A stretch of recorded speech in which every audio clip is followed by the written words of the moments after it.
Olá, eu sou o professor Dirceu Carneiro de Araújo, Contabilidade Comercial. Nós vamos comentar a aula 3 e 4. Iniciando aí pela aula 3. Na aula 3 nós vimos o quê? Que o núcleo da contabilidade comercial, o ponto central da contabilidade comercial ou da empresa comercial, são as compras e revenda de mercadoria. Logo, tem uma grande importância você saber a demonstração do resultado de exercício. Por quê? Porque essa demonstração de fluxo apresenta as receitas de vendas, e nós começamos sempre com a receita bruta, mas como uma conta auxiliar atualmente, deduzindo os impostos, devoluções e abatimentos. E os lançamentos são sempre o mesmo. Vendeu, acredita, debita o recebimento, que é o caixa, banco ou clientes, venda a prazo. E que vai nos dar, depois de deduzidos os impostos de vendas, que são ICM, PI, PIS, COFINS, ISS e alguns outros impostos de vendas e, eventualmente, uma devolução, nós temos a receita líquida dessa empresa, que é o faturamento, é o dinheiro realmente à disposição dessa empresa. Mas quem vende produto, e aí é muito interessante você que está estudando contabilidade comercial entender, que quem vende produto, ele tem que comprar esse produto, então ele tem um custo da mercadoria vendida, no caso da empresa comercial, que é o estoque. Ele compra estoque, quando ele compra mercadoria para revenda, essa mercadoria para revenda vai se transformar num custo quando ele vender, porque quando eu entrego a mercadoria, eu paguei para o meu fornecedor essa mercadoria, é um custo.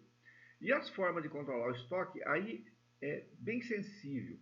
É muito interessante que você se dedique a estudar controle de estoque e estoque de mercadorias, tanto para a revenda quanto para a produção. Então, para esse estudo de estoque, a gente não existe uma aula única, tá?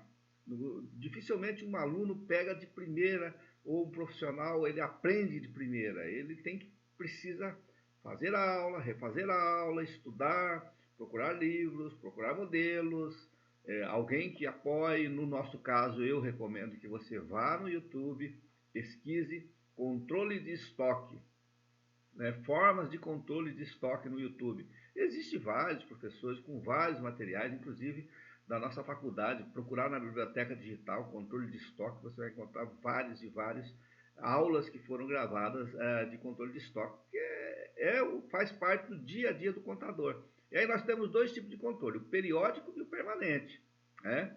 No periódico, nós sabemos que nós contamos uma vez por ano ou uma vez por período o estoque remanescente, aquilo saldo do estoque. Então, a diferença entre estoque inicial, comprar, e o estoque final é o custo. Essa é uma fórmula muito também tradicional. E o permanente é por ficha de controle de estoque. E aí nós temos 4 modelos de controle de estoque, é o PEPS, o EPS, custo médio e preço específico. Esses são os básicos, tá? Nós sempre ensinamos, modéstia à parte, eu ensino pelo custo médio, sempre. Sempre pelo custo médio. Porque PEPs funciona para alguns casos, a maioria não funciona. O EPS funciona para alguns casos, mas a legislação não gosta dele porque aumenta muito o custo, diminui o lucro. Preço específico vai funcionar para casos de produtos em que eu tenho, por exemplo, veículo, tem um número de chassi lá, um número de Renavan, então é um preço específico, aquele produto que eu consigo identificar especificamente, tá? Então o custo médico ele tem a maior aplicação, as empresas preferem o custo médio, principalmente num país que nós estamos vivendo uma normalidade de preço há muito tempo. E tirando o custo, então nós temos o lucro bruto, que é o primeiro fator de medir o desempenho da empresa, tá? O lucro bruto. Num outro momento, você vai aprender que esse lucro bruto também pode ser entendido como uma margem de contribuição, ou seja, aquele primeiro lucro que o produto deixa para remunerar a despesa, e aí despesas de venda administrativa, financeira, conforme o caso, outras despesas, para remunerar e gerar o lucro do sócio, que é, vamos dizer assim, a matriz. Né? O sócio precisa remunerar o seu capital, que é o lucro. Então nós temos o primeiro lucro operacional. E lá na terceira aula nós estudamos que, uma vez que você chegou no lucro operacional, você tem que pagar o tributo sobre o lucro, que é o imposto de renda do lucro e a contribuição social do lucro líquido. E nós temos 3 modelos tributários básicos também, que é o lucro real, para grandes empresas, o lucro presumido, que são para empresas já mais solidificadas, o Simples Nacional, que é uma forma simplificada de pagar o tributo, mas é difícil de calcular, porque tem planilha. Tem que ir lá no site do Simples Nacional para fazer o cálculo. Não adianta fazer cálculo por fora. Tá? E esses três modelos vai te dar o geral imposto do lucro. Então, nessa aula 3, você viu aí a receita dessa empresa que compra e que vende e que nós contabilizamos. E sabendo sempre que receita, toda vez que aumentar a receita, eu acredito. Né? Toda vez que eu tiver que diminuir o valor da receita por devolução ou por um outro fator, abatimento, eu debito. Mas sempre receita eu acredito, porque sempre é uma natureza bem credora. E todas as despesas e custos é o inverso. Toda vez que aumentar esse valor, eu debito. Dificilmente eu vou acreditar esse valor, mas às vezes ocorre devolução, certo? Porque eu posso acreditar. Então a aula 3 basicamente se resume a isso. Agora, eu recomendo fortemente que você faça o seu estudo com o seu livro, reassista a aula, pesquise no YouTube vários vídeos, pesquise na nossa biblioteca digital, existem vários vídeos para que você consiga consolidar esse conhecimento, construir o seu conhecimento a respeito principalmente de deduções de impostos, né? Ou seja, apuração de impostos sobre a venda, compra e venda, o custo da mercadoria vendida, que é o controle do estoque, basicamente, né? Eu recomendo que você faça sempre pelo custo médio, aprenda a técnica do custo médio, que daí você consegue derivar para todas as demais técnicas facilmente, tá? Bem facilmente. E vai aprender então a calcular o quê? O simples presumido para a microempresa e o lucro presumido, que vai abranger até 78 milhões de faturamento anual, o que é uma grande massa das empresas. Ou ela está no Simples Nacional, que representa aí um volume significativo das empresas comerciais desse país. Fora isso, ela vai estar no presumido. Lucro real vão estar as grandes empresas, as maiores empresas, que são poucas no mercado. Na Bolsa de Valores, por exemplo, nós temos no estado aí, pouco, se chegar muito a 400 empresas. É muito pouco o tamanho do Brasil. Então, lucro, você vai estudar lucro presumido simples nacional e controle de estoque pelo custo médio, sempre pesquisando no YouTube e recomendo, na sua dúvida, recorrendo aos nossos tutores, né? Tutor presencial, tutor online. Seguindo, nós fomos para a aula 4. Na aula 4, nós começamos com reconhecimento da receita. Reconhecimento da receita assusta um pouco, por quê? Porque nós fazemos isso automaticamente, tá? Quando você vai para o supermercado, que você passa ali um produto no caixa, o caixa você paga o produto, ele registra na máquina, ele te entrega o produto, já reconheceu a receita.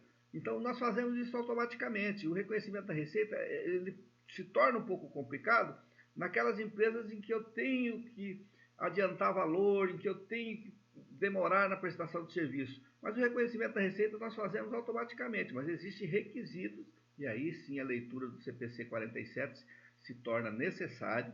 É interessante que você faça, porque eu preciso do acordo de vontade. O que é o acordo de vontade? Eu quero comprar, você quer vender, e nós combinamos um preço, então nós vamos estabelecer ali. Mas existe o quê? Direitos e deveres das partes. Por quê? Porque a parte que quer comprar tem que pagar, não é verdade? Ele tem que pagar. A parte que quer vender tem que vender um produto em condições de uso. Se houver defeito, vício, você precisa ter cláusula para trocar, para restituir valor, né?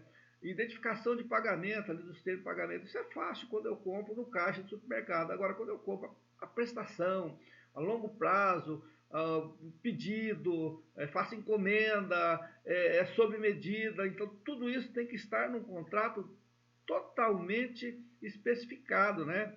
E tem que ter substância comercial, ou seja, não é qualquer coisa, tem que ser objeto do negócio da empresa que tem que ser reconhecido como receita. Se não for do objeto do negócio da empresa, vai ser reconhecido como receita, às vezes não operacional, tá?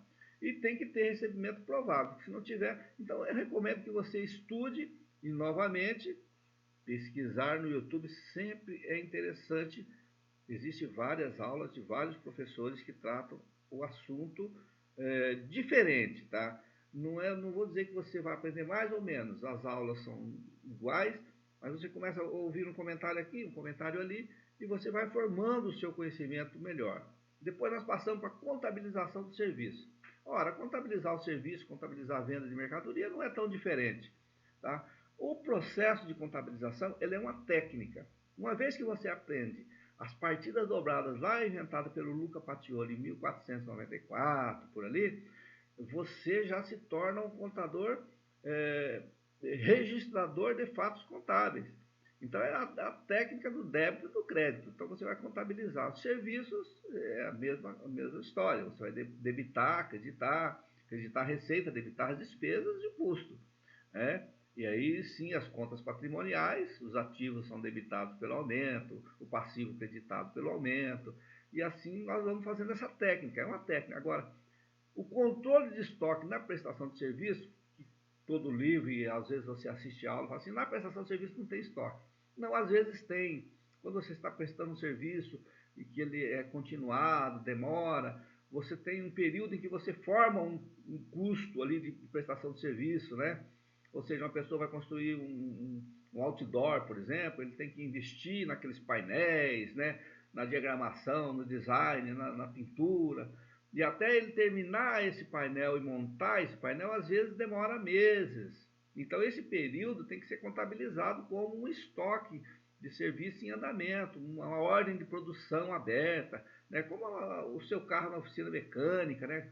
Você abre uma ordem de serviço e ele vai colocando lá os preços para você pagar no final. Isso é a contabilização do estoque de serviço, ou seja, eu vou formando esse custo à medida em que eu vou prestando o serviço.